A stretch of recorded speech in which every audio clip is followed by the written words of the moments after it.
मन आरोग्य केंद्र, जोशी हॉस्पिटल शिर्डी आणि अश्वमेध डायग्नोस्टिक प्रस्तुत विशेष कार्यक्रम झेप सुदृढ मनाकडे. जागतिक मानसिक आरोग्य सप्ताहांतर्गत 3 ऑक्टोबर ते 10 ऑक्टोबर 2016 दररोज. सहभाग सुप्रसिद्ध मनोविकार तज्ञ डॉक्टर ओंकार प्रबोध जोशी. नमस्कार, मी आज पुन्हा घेऊन आलेले आहे तुमच्या सर्वांसाठी मन आरोग्य केंद्र शिर्डी, जोशी हॉस्पिटल व अश्वमेध डायग्नोस्टिक प्रस्तुत झेप सुदृढ मनाकडे.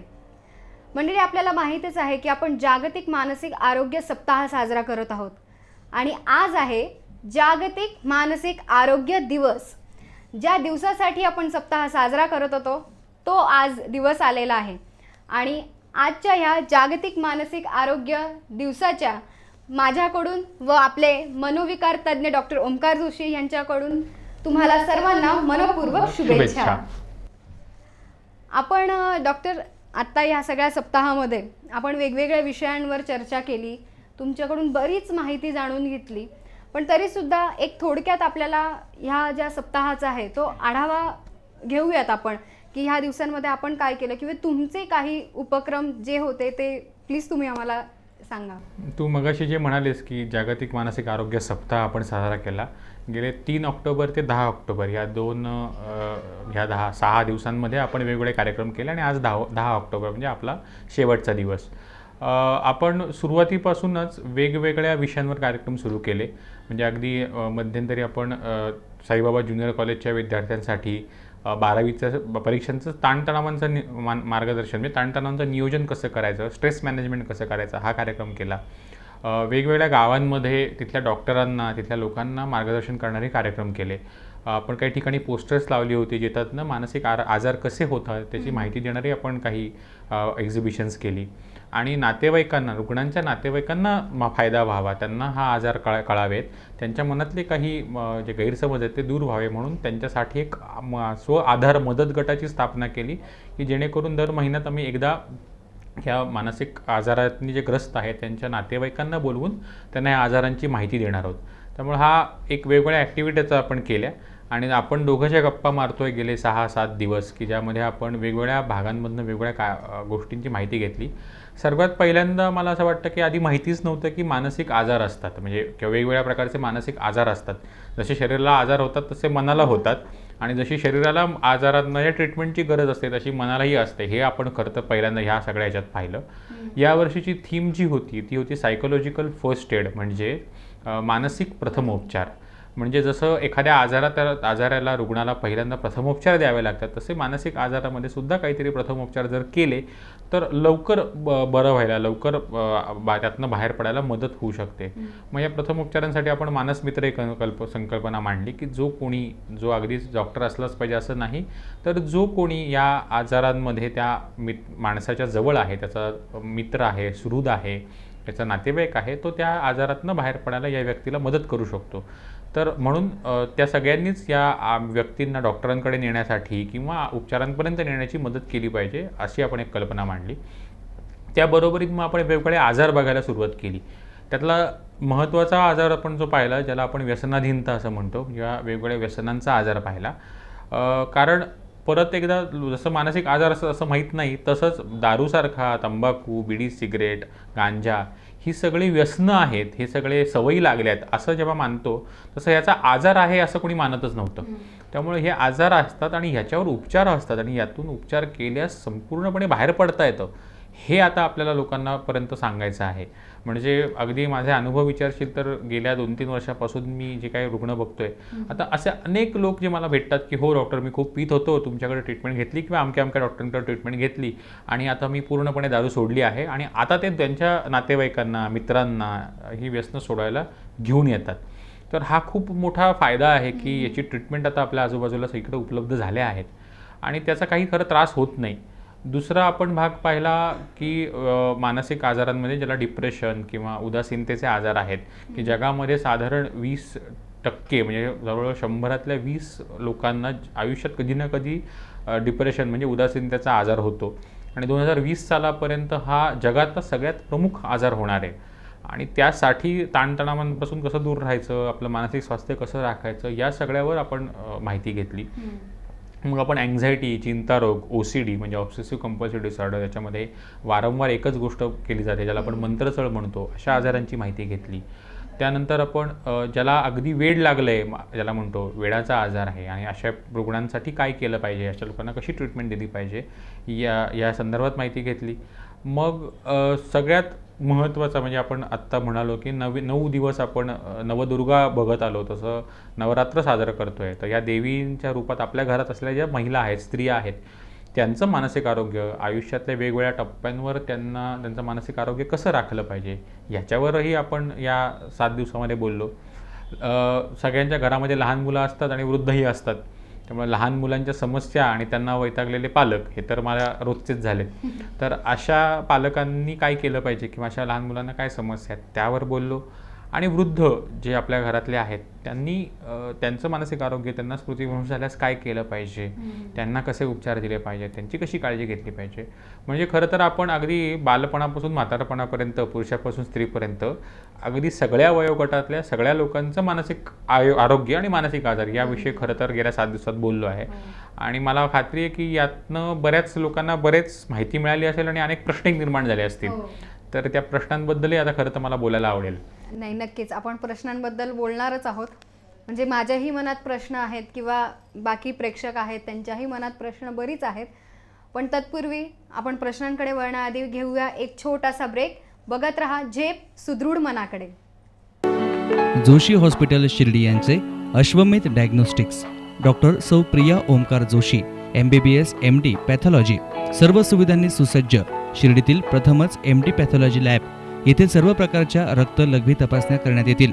यामध्ये हिमॅटॉलॉजी म्हणजे रक्तातील हिमोग्लोबिन आणि पेशी, प्लेटलेट तपासणी, बायोकेमिस्ट्री, रक्तातील साखर, लिव्हर आणि किडनीच्या तपासण्या, तसेच लिपिड म्हणजेच चरबीची तपासणी, सायटॉलॉजी यामध्ये गाठीतील पाण्याची तपासणी, hormones, vitamin B12, vitamin D आदी, तसेच थायरॉईड तपासणी, हिस्टोपॅथॉलॉजी गाठीची तपासणी, तापाच्या तपासण्या यामध्ये मलेरिया, टायफॉइड, डेंग्यू, गोचिड ताप, TB आदी महत्त्वपूर्ण तपासण्यांसह गर्भवती महिलांच्याही संपूर्ण तपासण्या करण्यात येतील. विशेष म्हणजे सर्व तपासण्या माफक दरात. संपर्क Joshi hospital, Nagar Manmad road, Shirdi. Phone number 02423 255 266. घरपोच सेवा उपलब्ध. यासाठी मोबाईल क्रमांक 8275 44 77 44, 8275 50 80 40 आणि 8007 02 35 78.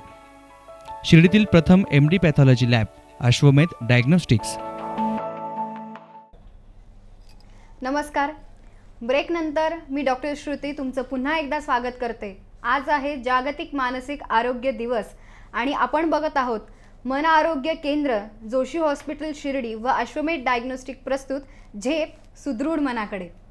मंडळी, आपण गेल्या काही भागांमध्ये मानसिक आरोग्याविषयी विविध माहिती घेतली. आत्ताच डॉक्टरांनी त्याबद्दल आपल्याला पूर्ण आढावा दिला. पण तरीसुद्धा ही माहिती मिळूनसुद्धा आपल्या मनात बरेच प्रश्न निर्माण होत असतात. तर त्याच प्रश्नांची उत्तरं आपण आज डॉक्टरांकडून जाणून घेणार आहोत. डॉक्टर, खूप माहिती मिळाली, सगळं आहे, पण तरीसुद्धा कुठे ना कुठे काही प्रश्न येतातच की एक सामान्य माणसाच्या डोक्यामध्ये जेव्हा येतो की हा मनोरुग्ण झाला आहे अशी लक्षणं दिसतात की पहिला प्रश्न असा येतो की याला बाहेरचं झालं आहे, कुणीतरी काहीतरी करणी केलं किंवा तो आहे ना तो आपल्यावर जळतो, त्यांनी करणी केली आहे का, भानामती. तर ह्याविषयी म्हणजे तुम्ही काय सांगाल की खरंच? माझ्याकडे तर आता माझा साधारण रोजचा अनुभव असा झाला आहे की मानसिक आजारातला एखादा रुग्ण माझ्याकडे यायच्या आधी तो नक्की कुठल्या तरी दर्ग्यावर, मंदिरात, कुठल्या तरी एखाद्या ठिकाणी जिथे बाबा बुवा आहेत अशा ठिकाणी जाऊनच आलेला असतो. कुठला तरी गंडा बांधलेला असतो, कुठल्या तरी ताईत बांधलेला असतो, काहीतरी आणखी पूजा करून आलेला असतो. असं सगळं झालेलं असतंच. श्रद्धेला माझा विरोध नाही, पण त्या अंधश्रद्धांच्या खरं तर बळी पडू नका एवढंच माझं सांगणं आहे. होतं काय की म्हणजे असे खूप अनुभव आहेत की अगदी 3-3, 4-4 महिने अशा ठिकाणी लोकांना ठेवलं जातं. काही ठिकाणी त्यांना साखळदंडाने बांधून ठेवलं जातं, त्यांना मारहाण केली जाते, त्यांच्या अंगातली भूतं काढण्यासाठी त्यांना चटके दिले जातात, वेगवेगळ्या प्रकारची काहीतरी चूर्ण दिली जातात. त्यातनं काहीही खरं निष्पन्न होत नाही, त्या रुग्णाचे फक्त हाल होतात. हा मानसिक आजार आहे. आणि जेव्हा म्हणजे मी आता गेल्या दिवसांमध्ये अनेक लोक असे आलेत की जे अशा सगळ्या ठिकाणांहून मग परत आलेत आणि मग औषध गोळ्या चालू केल्यानंतर त्यांच्या जे काय आहे ते सगळं दुरुस्त झालं आहे आणि ते एकदम हसत परत गेलेत. असे कितीतरी उदाहरणं आहेत. त्यामुळं कुठली तरी करणी, बाहेरचं कोणी आपल्यावर भानामती केली आहे किंवा ह्याला भूतानं पछाडलं आहे किंवा ह्याच्यावर देवाचा काहीतरी कोप झाला आहे, असं काहीही नसतं. आपला देव खूप चांगला आहे, तो काय आपल्यावर कोप करणार नाही आहे किंवा कुठल्याही भूताला एवढा वेळ नाही आपल्या शरीरातून बसायला. पण ते फक्त आपले समज आहेत आणि ते समज खरं तर गैरसमज आहेत असं म्हणूयात, आणि ते जर दूर केले आणि जर उपचार घेतले तर मानसिक आजार पूर्णपणे त्यातनं आपल्याला बाहेर पडता येतं. हेच मला लोकांना सांगायचं आहे. धन्यवाद. खरं तर खूप प्रश्न आहेत, आपण पटापट सगळे प्रश्न डॉक्टरांना विचारणार आहोत. डॉक्टर, पहिला प्रश्न असा आहे की प्रत्येकाला असा प्रश्न पडतो की आजार हा कुणालाही होऊ शकतो का? मला किंवा इतर कुणालाही अचानक आजार होऊ शकतो? हो, म्हणजे असं मला सांगतात की नाही, मला नाही काही आजार होणार, म्हणजे की मला सांगतात की आम्ही तर काय 10 लोकांना सल्ला देतो, मी तर काय शिक्षक आहे किंवा मी काय कुटुंब प्रमुख आहे किंवा मी खूप शिकलेलो आहे, मी लोकांना सल्ले देतो, मलाच कसं काय मानसिक आजार झाला किंवा मलाच कसं काय डिप्रेशन आलं. तर डिप्रेशनसारखा आजार, सायकोसिससारखा आजार किंवा कुठलाही मानसिक आजार कोणालाही कधीही होऊ शकतो. म्हणजे जसं मला कधी, मी असं म्हणतो का की मला कधी तापच येणार नाही, असं नाही आहे. मला ताप आयुष्यात कधी येऊ शकतो, डास चावला की मला डेंग्यूसुद्धा होऊ शकतो. तसं आहे की आयुष्यात कधीही कोणाला मानसिक आजार होऊ शकतो. त्याला काही गरीब श्रीमंताचा भेद नाही, त्याला काही लहान मोठ्याचा भेद नाही. म्हणजे काही लोकांना वाटतं की हे श्रीमंतांचे आजार आहेत किंवा हे मोठ्यांचे आजार आहेत. असं काही नाही आहे. ज्या कोणाचं मानसिक आरोग्य बिघडेल त्याला मानसिक आजार होतील, पण जो कोणी ट्रीटमेंट घेईल तो यातनं बरा होईल, हे महत्त्वाचं. म्हणजे मग तो मोठा असो, लहान असो, ती स्त्री असो, पुरुष असो, तो गरीब असो, श्रीमंत असो, जो कोणी योग्य ट्रीटमेंट घेईल तो यातनं लवकर बरा होईल. त्यामुळे आजार कोणाला होऊ शकतात. दुसरं असं की मी आजारी झालो म्हणजे माझ्यात काही कमी आहे, मी कमकुवत आहे, मी लोकांपासून आता दूर राहिलं पाहिजे, मी लोकांमध्ये मिसळलं नाही पाहिजे, मी कोणाशी बोललं नाही पाहिजे, असं काहीही नाही आहे. म्हणजे असे जगात अनेक उदाहरणं आहेत की ज्यांना मानसिक आजारांनी ग्रस्त आहेत, पण ते खूप मोठ्या मोठ्या स्पर्धांमध्ये यश मिळवत आहेत, खूप मोठ्या मोठ्या कंपनीचे CEO आहेत किंवा खूप मोठ्या मोठ्या पिक्चरमध्ये काम करत आहेत. असे खूप लोक आहेत. त्यामुळे मानसिक आजार झाला म्हणजे काही आपण लहान झालो नाही आहोत. आणि आणखीन एक गैरसमज असा असतो की मानसिक आजार जो आहे हा कायमस्वरूपी राहतो का? आता तुम्ही सांगितलं की उपचार पद्धती आहे, तरी सुद्धा तो कायमस्वरूपी एखादा आजार राहू शकतो का? नाही, म्हणजे ते अगदी ना की आता हा एकदा सायको झाला म्हणजे आयुष्यभर सायको झाला किंवा ह्याला आता ट्रीटमेंट चालू झालं म्हणजे आयुष्यभर ट्रीटमेंट चालू झाली किंवा आता हा कधीच बरा होणार नाही, हे असं अजिबात नाही आहे. आपण असं शारीरिक आजारांबद्दल बोलतो का की एकदा ताप आला की ह्याला कायमचा ताप आला, असं नाही म्हणत आपण. हां, प्रत्येक आजारांमध्ये प्रकार आहेत. म्हणजे उदाहरणार्थ एखाद्याला ब्लड प्रेशरचा, ज्याला आपण हायपर टेन्शन म्हणतो, हे एकदा सुरू झालं की ते साधारणतः आयुष्यभर राहतं. किंवा डायबिटीससारखा आजार एकदा झाला की तो साधारणतः आयुष्यभर राहतो. त्याची तीव्रता कमी जास्त होऊ शकते. तसे मानसिक आजारांमध्ये काही आजार असे आहेत की जे काही जास्त म्हणजे प्रोलॉंग काळासाठी किंवा जास्त कालावधीसाठी असतात. पण डिप्रेशनसारखा आजार म्हण, अँझायटीसारखे आजार म्हण, OCDs म्हण किंवा एखादा आयुष्यात वाईट घटना घडली आणि त्याच्यानंतर मनावर झालेला परिणाम म्हण, लहान मुलांचे आपण मगाशी आजार पाहिले, हायपर ॲक्टिव्हिटीसारखे आजार म्हण, की हे आजार त्या काळापुरते असतात आणि त्या काळामध्ये त्यांनी जर व्यवस्थित उपचार केले तर ते पूर्णपणे जातात. त्याचा परत लवलेशही राहत नाही. फक्त लोक काय करतात की अर्धवट ट्रीटमेंट घेतात, मध्येच ट्रीटमेंट सोडतात, स्वतःच्या मनाने औषधं घेतात आणि मग त्यांनी ते आजार वाढले की मग त्यांना असं वाटतं की आता आमचा आजार काही जाणार नाही. आणखीन एक म्हणजे की हा जो आजार आहे, मानसिक आजार जे आहेत ते संसर्गजन्य असू शकतात का? की घरात एखाद्या वडिलांना झालं, मुलांना पण होऊ शकतो का किंवा भाच्याला, व्हॉटएव्हर? नाही, मानसिक आजार संसर्गजन्य अजिबात नसतात. ते अनुवंशिक काही प्रमाणात असतात. पण हां, त्याचा संसर्ग म्हणजे त्याचा त्रास होतो तो नातेवाईकांना होतो. उदाहरणार्थ व्यसनी माणूस असेल, म्हणजे व्यसनी आपला मित्र असेल, पेशंट असेल, तर त्याच्या घरातल्यांना त्रास होतो, पेशंटलाही होतो. पण एक व्यसनी आहे म्हणून बाकी घरातली मंडळी व्यसनी होत नाहीत किंवा एकाला स्किझोफ्रेनिया आहे म्हणून घरातल्या सगळ्यांना होत नाही किंवा एखाद्याला डिप्रेशन आहे म्हणून घरातल्या सगळ्यांना होत नाही. हा त्या व्यक्तीचा आजार असतो. एका घरातल्या 2 व्यक्तींना वेगवेगळे किंवा एकच मानसिक आजार असू शकतात, पण त्याची कारणं मात्र वेगळी आहेत, वेगवेगळे असतातच. पण हा जो मानसिक आजार आहे आपण जो बघितला, आपण वेळोवेळी सांगितलं की केमिकल इम्बॅलन्समुळे हा आजार होऊ शकतो. पण हा जो आजार आहे, ज्यांची मनं कमकुवत असतात त्यांनाच होतो असं काही आहे का? नाही ग, मनं कमकुवत असतात असं काही नाही आहे. त्या ह्या आजारांनंतर कदाचित त्यांच्या मनांवर थोडा परिणाम होतो, त्यांना एखाद्या गोष्टीला रिॲक्ट करायला वेळ लागतो, त्यांना थोडासा जास्त मदतीची गरज पडू शकते. पण याचा अर्थ असा नाही की मी आधीपासूनच कमजोर होतो, असं काही नाही आहे. असं काही नाही. किंवा असं सुद्धा म्हणतात की टेन्शन घेतल्याने मानसिक आजार होतात किंवा ते वाढतात, असं काही आहे का? नाही नाही, टेन्शन घेतल्याने मानसिक आजार होत असते ना, तर आपले जे काही फार मोठे नेते आहेत त्या सगळ्यांना व्हायला हवेत किंवा फार मोठे जी व्यक्ती आहेत, CEOज आहेत, अगदी मोठ्या मोठ्या कंपन्यांचे अधिकारी, त्यांना व्हायला हवेत. टेन्शनचा योग्य प्रकारे निचरा न करता आल्याने मात्र मानसिक आजार होतो. म्हणजे असं आपण नक्की म्हणू शकतो की मला जर एखादा ताण आहे पण तो योग्य पद्धतीने हाताळता नाही आला तर माझ्यावर त्याचा परिणाम नक्कीच होऊ शकतो. माझी झोप उडू शकते, मला उदास वाटू शकतं, हे मात्र बरोबर.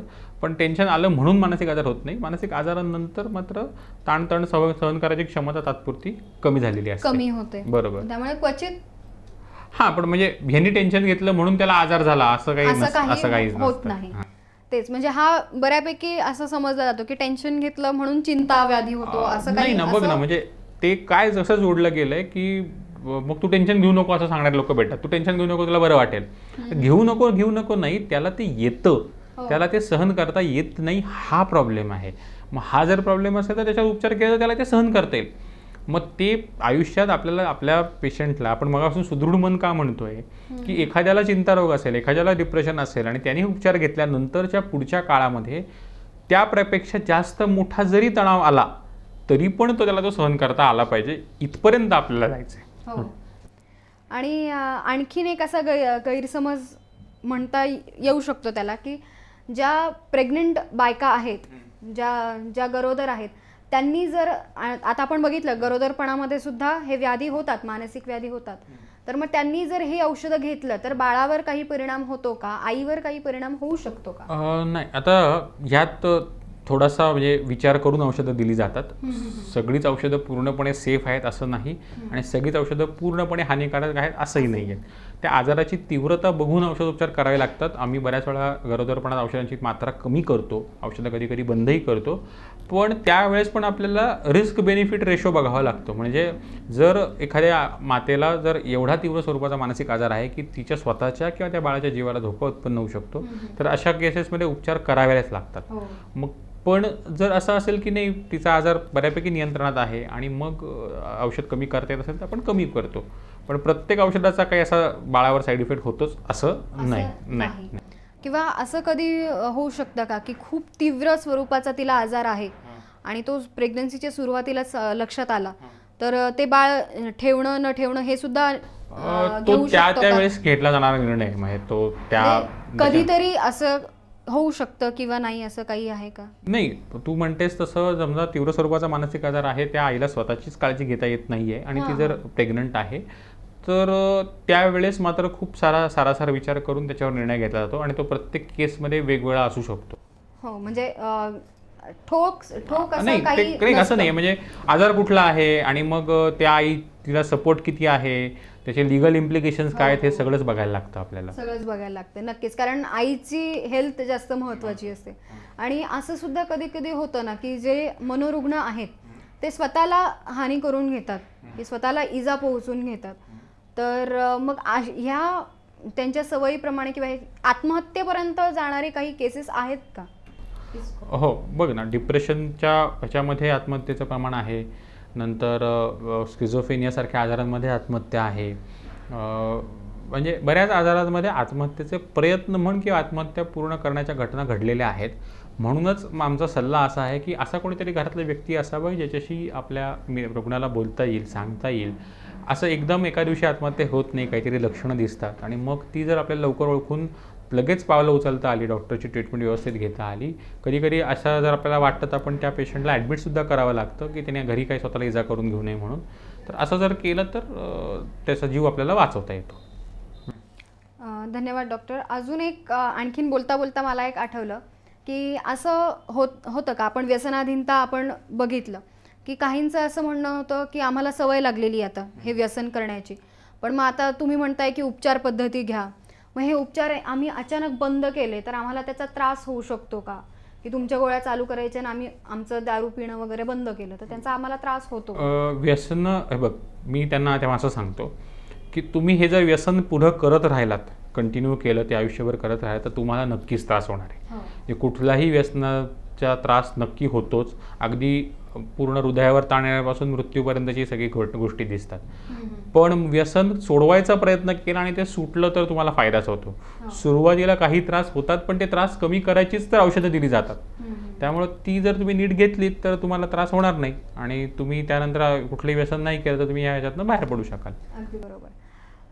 खूप सारे प्रश्न आहेत खरं तर डॉक्टर, पण ब्रेकची वेळ झालेली आपली. तुम्ही कुठेही जाऊ नका, आपण अजून प्रश्न डॉक्टरांना विचारणार आहोत. आपण बघत आहोत मन आरोग्य केंद्र शिर्डी, जोशी हॉस्पिटल व अश्वमेध डायग्नोस्टिक प्रस्तुत झेप सुदृढ मनाकडे. जोशी हॉस्पिटल शिर्डी यांचे अश्वमेध डायग्नोस्टिक्स, डॉक्टर सौ Priya Omkar Joshi, MBBS MD pathology, सर्व सुविधांनी सुसज्ज. शिर्डीतील प्रथमच MD पॅथॉलॉजी लॅब. येथे सर्व प्रकारच्या रक्त लघवी तपासण्या करण्यात येतील. यामध्ये हिमॅटॉलॉजी म्हणजे रक्तातील हिमोग्लोबिन आणि पेशी, प्लेटलेट तपासणी, बायोकेमिस्ट्री, रक्तातील साखर, लिव्हर आणि किडनीच्या तपासण्या, तसेच लिपिड म्हणजेच चरबीची तपासणी, सायटॉलॉजी यामध्ये गाठीतील पाण्याची तपासणी, hormones, vitamin B12, vitamin D आदी, तसेच थायरॉईड तपासणी, हिस्टोपॅथॉलॉजी गाठीची तपासणी, तापाच्या तपासण्या यामध्ये मलेरिया, टायफॉइड, डेंग्यू, गोचिड ताप, TB आदी महत्त्वपूर्ण तपासण्यांसह गर्भवती महिलांच्याही संपूर्ण तपासण्या करण्यात येतील. विशेष म्हणजे सर्व तपासण्या माफक दरात. संपर्क Joshi hospital, Nagar Manmad road, Shirdi. Phone number 02423 255 266. घरपोच सेवा उपलब्ध. यासाठी मोबाईल क्रमांक 82 75 44 77 44, 82 75 50 80 40 आणि 80 07 02 35 78. शिर्डीतील प्रथम MD पॅथॉलॉजी लॅब, अश्वमेध डायग्नोस्टिक्स. नमस्कार. ब्रेकनंतर तुम्हा सर्वांचं पुन्हा एकदा स्वागत. आपण बघत आहोत मन आरोग्य केंद्र, जोशी हॉस्पिटल व अश्वमेध डायग्नोस्टिक प्रस्तुत झेप सुदृढ मनाकडे. मंडळी, आज आहे जागतिक मानसिक आरोग्य दिवस आणि ह्या दिवस साजरा करण्यासाठी आपल्यासोबत आज पुन्हा एकदा आहेत डॉक्टर ओमकार जोशी. डॉक्टर, ब्रेकनंतर तुमचं स्वागत. आपण ब्रेकला जाण्याआधी बघितले जे गैरसमज आहेत आजाराविषयी, रुग्णांविषयी, पण तसेच गैरसमज काही उपचारांविषयी देखील रुग्णांचे असतात. की पहिला गैरसमज म्हणजे असा की डॉक्टरांकडे गेलं, मनोविकार तज्ज्ञांकडे, की ते पहिल्यांदा म्हणजे आपल्याला झोपेच्या गोळ्या देतात. हा जो गैरसमज असतो, फार मोठा गैरसमज आहे. तो कुठून आलाय मला माहीत नाही, पण डॉक्टरांकडे, मानसोपचार तज्ञांकडे गेला की त्यांना झोपेच्या गोळ्या सुरू होतात किंवा ते आयुष्यभर चालू राहतात, असं एक हे आहे. तसं काही नाही आहे. एक आपण पहिल्यापासून बघितलं आहे की मानसिक आजारांमध्ये काही आजारांमध्ये झोपेवर परिणाम होतो आणि मग झोपेवर परिणाम झाला तर सुरुवातीच्या काळामध्ये ही झोप नीट होण्यासाठी तात्पुरत्या स्वरूपात काही औषधं द्यावी लागतात, पण ती नंतर बंदही केली जातात. पण काही वेळा रुग्ण ते स्वतःच्या मनाने ती औषधं चालू ठेवतात किंवा त्यांना ती त्यांच्याबद्दल काही गैरसमज असतात आणि मग म्हणून अशा प्रकारच्या काय म्हणतात त्याला, लोकांमध्ये असा समज पसरला आहे की आम्ही सगळे झोपेचे औषध देतो. असं काही नाही आहे. दुसरं असं वाटतं त्यांना की एकदा औषधं चालू झाली की ती आयुष्यभर चालू राहणार आहे, तर तसंही काही नसतं. ती औषधं बंदही करता येतात. म्हणजे आयुष्यभर चालू राहतात हा सुद्धा गैरसमज आहे खरं तर.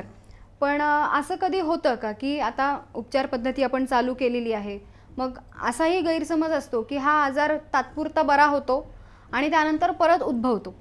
नाही, असं होतं का? आपण मानसिक आजार म्हणजे एका आजाराबद्दल बोलतच नाही होत. असे शेकडो प्रकारचे मानसिक आजार आहेत. त्याच्या प्रत्येक आजारानुसार ट्रीटमेंट बदलते, आजारानुसार कालावधी बदलतो. मग असं असतं, म्हणजे अगदी परत आपल्या शारीरिक आजारांचं उदाहरण घेतलं तर काही आजार आयुष्यभर चालतात, काही आजार आपल्या लवकर बरे होतात, काही आजार पुन्हा पुन्हा होतात. म्हणजे मागच्या वर्षी मला जर ताप आला, म्हणजे टायफॉइड झाला असेल तर यावर्षी होणारच नाही असं कोणी सांगितलं, यावर्षी होऊ शकतो जर मी दूषित पाणी घेतलं तर. तसे काही आजार असतात. मुद्दा असा आहे की एकदा जर व्यवस्थित ट्रीटमेंट घेतली तर आजारांवर चांगल्या प्रकारे नियंत्रण मिळवता येतं आणि तो काही आजार असे आहेत की एकदा ट्रीटमेंट घेतल्यानंतर ते परत उद्भवत सुद्धा नाहीत. पण याविषयी तुमचा काहीतरी अनुभव असेलच ना? असेही रुग्ण तुम्ही बघितले असतील की अर्धवट उपचार सोडलेले, जसे तुम्ही आत्ता म्हणालात, तसं काही अनुभव? अगं खूपच आहेत. म्हणजे मला रोज असा एकतरी अनुभव येतो की 6-8 महिन्यापूर्वी औषधं चालू केली, 10 दिवसाची औषधं दिली, आता खूप बरं वाटलं, मग मी आलोच नाही तुमच्याकडे, मग मी आत्ता 6 महिन्यांनी एकदम परत त्रास झाला, उगवलो. तर हा जो प्रकार आहे ना, तो हा जरा चुकीचा आहे की औषधं डॉक्टरांच्या सल्ल्यानेच घ्यावीत, ती त्यांच्या सल्ल्याने चालू ठेवावीत आणि त्यांच्या सल्ल्यानेच बंद करावीत. कारण त्यांना आम्हाला एक अंदाज असतो की साधारण एखादा आजार किती तीव्रतेचा आहे, किती दिवस तो चालू शकेल आणि मग कधी त्याची औषधं बंद करायची. त्यामुळे ती योग्य पद्धतीने बंद केली की मग अडचण नाही राहत. आणि असंही कधी तुमच्याकडे होतच असेल ना की रुग्णाला बांधून वगैरे आणलंय आणि तो उपचार घ्यायला तयारच नाही आहे? हो, खूप वेळा म्हणजे मानसिक आजारांमध्ये, उदाहरणार्थ स्किझोफ्रेनियासारख्या आजारांमध्ये रुग्णाला स्वतः आजारी आहेत अशी त्याला वाटतच नसतं. तो म्हणत असतो की मला काहीच झालेलं नाही आहे, कारण त्याच्या डोक्यात भ्रम असतात. अशा बाबतीत अनेक रुग्ण औषधं घ्यायला तयार नसतात, डॉक्टरकडे यायला तयार नसतात. मग तू म्हणतेस तसं काही वेळा अक्षरशः पकडून बांधून बळजबरी आणायची वेळसुद्धा येते. अशा रुग्णांना मग त्यांच्या मनाविरुद्ध ॲडमिटही करावं लागतं, कारण त्यांना आपल्याला बरं करायचं असतं. काही वेळा असं होतं की घरी औषधं दिली जातात, पण आपले रुग्ण संशयाच्या पोटी मला काहीतरी नुकसान होईल, मला काहीतरी विषारी पदार्थ दिला जातो असं काहीतरी समजून ही औषधं फेकून देतात, ती दिली जात नाहीत.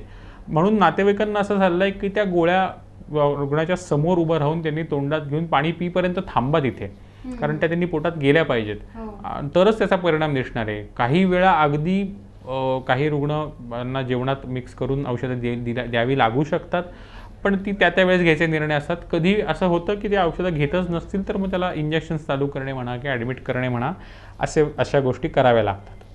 आणखीन एक आता बोलता बोलता जाणवलं तुमच्या बोलण्यातून, एक कुतूहल म्हणून विचारते की असे जे बांधून आणलेले पेशंट्स आहेत ते कधी तुमच्यावर असं हल्ला करतात का? साधारण म्हणजे आपण बघतो की टीव्हीज मध्ये ते खूप व्हायलेंट होतात. नाही ग, तसं कधी ते काही होऊ शकतं का?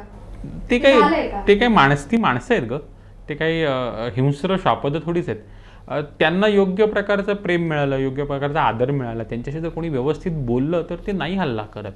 आम्हाला अनुभवानी म्हण असं जाणवतं की जर एखादा रुग्ण हिंसक असेल तर त्याला त्यावेळेस तशा प्रकारे सुरक्षित अंतरावर आपण ठेवतो की त्याची व्यवस्थित ट्रीटमेंट दिली जाते. पण अशा घटना फारशा नाही घडत. बऱ्याच वेळा होतं काय, घरीसुद्धा म्हणजे आपला रुग्ण म्हणतात ना की तो मारलं त्याने आम्हाला, की त्याने आम्हाला त्रास दिला, तेव्हा कधी कधी असं असतं की त्याला ते कोणीतरी प्रोव्होक केलेलं असतं, कोणी त्याच्याशी वाद घातलेला असतो, कोणी त्याच्याशी त्याला काहीतरी बोललेलं असतं आणि त्यातून त्या घटना निर्माण होतात.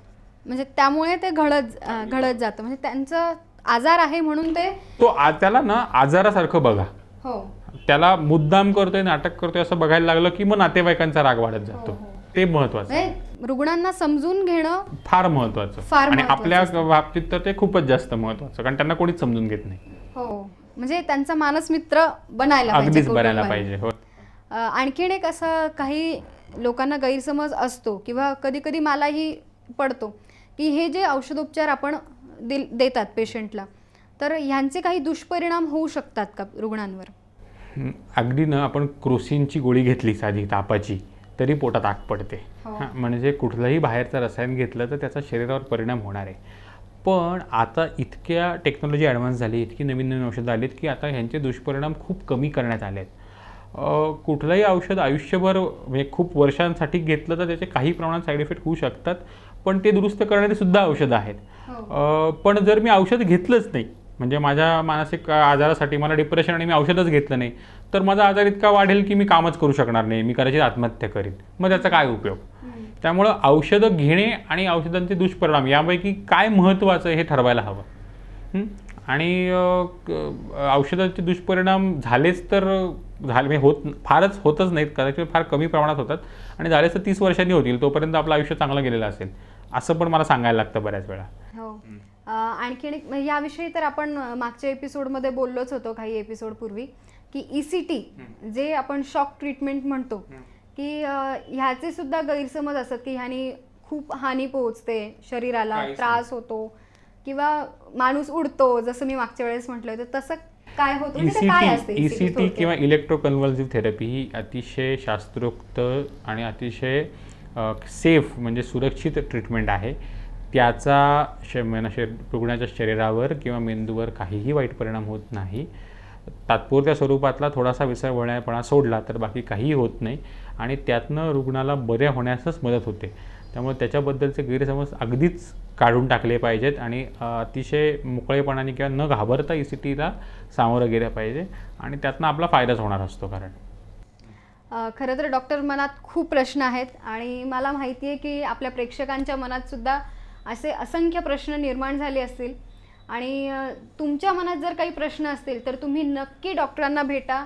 तुमच्या जवळपास असे रुग्ण बघितले तुम्ही तर त्यांचं मानसमित्र बनून त्यांना तुम्ही कसं ट्रीट करू शकता हे सुद्धा तुम्ही डॉक्टरांशी बोलून चर्चा करून त्यांना समजावू शकतात. पण आता आपण कार्यक्रमाच्या शेवटाकडे आलो आहोत. मी शेवट म्हणणार नाही, कारण ह्या कार्यक्रमामुळे आपल्याला खूप योग्य मार्गदर्शन मिळालेलं आहे. एक जीवनाची एक नवीन छोटीशी दिशा आपण म्हणतो ना की विचार करण्याची तशी मिळालेली आहे. तर जाता जाता आपण डॉक्टरांना एक महत्त्वाचा असा संदेश विचारूया की सगळ्यांसाठी डॉक्टर तुम्ही काय संदेश देणार? काय संदेश देणार? खरं तर 9 दिवस आपण या सगळ्याच मानसिक आरोग्याबद्दलच बोलतो आहोत. तर मला असं वाटतं की जसं शारीरिक आरोग्य महत्त्वाचं आहे तितकंच किंबहुना त्यापेक्षा अधिक मानसिक आरोग्य महत्त्वाचं आहे. त्यामुळे माझं मानसिक आरोग्य दुरुस्त करायची किंवा ते नीट राखायची जबाबदारी माझी स्वतःची आहे. कोणीतरी बाहेरून येऊन ते दुरुस्त नाही करणार आहे. मला ज्या क्षणाला असं वाटेल की तेथे मला मदतीची गरज आहे तर न लाजता न घाबरता ती मदत मी घेतली पाहिजे. त्या संदर्भात कुठलाही संकोच बाळगायचं कारण नाही. आणि जितक्या जास्तीत जास्त लोकांना मी ह्या मदतीकडे नेईन तितकं मी या समाजाचं एकूण मानसिक आरोग्य राखण्यास मदत करणार आहे. पण माझं सगळ्यांना एवढीच विनंती आहे की कुठल्याही अंधश्रद्धांना भूलथापांना बळी पडू नका. कुठल्याही प्रकारचे गैरसमज मनात असतील तरी डॉक्टरांशी बोलून त्याचा शंका निरसन करून घ्या. ते गैरसमज पसरवू नका आणि लवकर योग्य वेळेस किंवा जितक्या लवकर होता येईल तितक्या लवकर मानसिक आजारांवर ट्रीटमेंट घ्या आणि यातनं पटकन बरे व्हा. आणि हा सगळा आपला सणाचा कालावधी सुरू झाला आहे. म्हणजे आपण नवरात्र झालं, आता दसरा उद्यावर आला आहे. त्यामुळं सगळ्यांना माझ्याकडून दसऱ्याच्या शुभेच्छा. येणारे दिवाळी, नवीन वर्ष सगळ्यांना निरोगी आणि सुदृढ मनाचं जावं हीच माझ्याकडून सगळ्यांना शुभेच्छा. नक्कीच ते महत्त्वाचं, सुदृढ मनाचं. जसं म्हणतात ना की मनोविकारापासून ते मनोविकासापर्यंत ही मनाची जी झेप आहे, जे आपण म्हणतोच आहोत गेले 8 दिवस की झेप सुदृढ मनाकडे, अशीच आपण झेप घेणार आहोत. डॉक्टरांना मी पहिल्यांदा धन्यवाद देते कार्यक्रमाची सांगता करण्यापूर्वी, कारण गेले 8 दिवस आपण वेगवेगळ्या विषयांवर चर्चा केली. मनातील गैरसमज दूर झाले, नवीन विषय समजले की असे सुद्धा काही असतात. आणि एक प्रथमोपचार जी आपली यावर्षीची थीम होती, मानसिक प्रथमोपचार, ते रुग्णांवर कसे करावे हे सुद्धा समजलं. तुमचे खूप खूप आभार डॉक्टर की ह्या विषयावर आम्हाला मार्गदर्शन दिलं. धन्यवाद. मंडळी, S9 न्यूज नेहमीच आपल्यासमोर वेगवेगळे प्रकल्प सादर करत असतं. असाच हा आगळावेगळा प्रकल्प मन आरोग्य केंद्र, जोशी हॉस्पिटल व अश्वमेध डायग्नोस्टिक प्रस्तुत झेप सुदृढ मनाकडे हा होता. तुमच्या काही प्रतिक्रिया असतील, काही गैरसमज असतील तर नक्कीच तुम्ही S9शी संपर्क साधू शकतात. किंवा काही रुग्ण असतील किंवा तुमच्या मनात काही गैरसमज असतील, मार्गदर्शन असेल तर तुम्ही आपल्या शिर्डीतील मनोविकार तज्ज्ञ डॉक्टर ओमकार जोशी यांना जाऊन भेटू शकता जोशी हॉस्पिटलमध्ये. तिथे आहे आपल्या शिर्डीतील मन आरोग्य केंद्र. तुम्हाला ही जी सिरीज आहे आपली झेप सुदृढ मनाकडे ही नक्कीच आवडली असेल याची मला खात्री आहे. S9 न्यूज तुमच्यापर्यंत अजून असे नवीन नवीन उपक्रम घेऊन येणारच आहे. तोपर्यंत मी डॉक्टर श्रुती तुमची रजा घेते. उद्या येणाऱ्या दसऱ्याच्या तुम्हाला मनपूर्वक शुभेच्छा. धन्यवाद.